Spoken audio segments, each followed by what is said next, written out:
L'UNAPL, c'est une confédération qui représente les 65 syndicats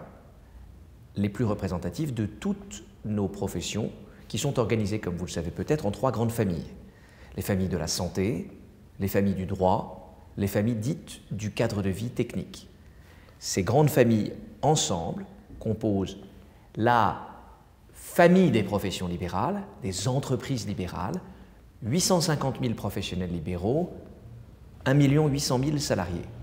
ce qui fait un petit peu plus de 2 600 000 actifs, ce qui représente rien de moins que 10% de l'emploi national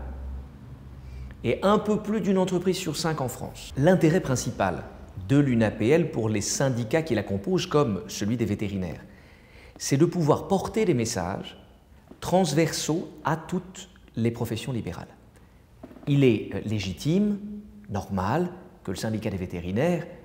discute avec son ministère de tutelle, se préoccupe des questions relatives à la santé, au territoire, à l'organisation des cabinets vétérinaires. Il est normal, habituel, que les avocats, dont je fais partie, discutent avec le ministère de la Justice des questions de réforme de la loi pénale, etc., ou que les médecins discutent avec leur ministère sur la loi hôpital santé patient. Mais lorsque nous abordons des sujets transversaux, qui sont les mêmes pour toutes nos professions, la formation des jeunes, l'installation, la fiscalité, les difficultés ou le temps passé dans les démarches administratives absolument affolantes, la taxe professionnelle, l'entreprise libérale, alors l'UNAPL a tout son sens, car ce message,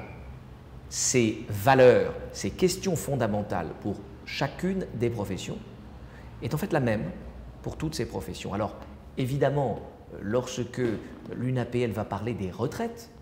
lorsque l'UNAPL va parler de la fiscalité, elle le fait pour l'ensemble de ces professions et c'est tout l'intérêt qui a présidé à la constitution de l'UNAPL il y a déjà plus de 20 ans par l'ensemble des professions réunies, dont les vétérinaires.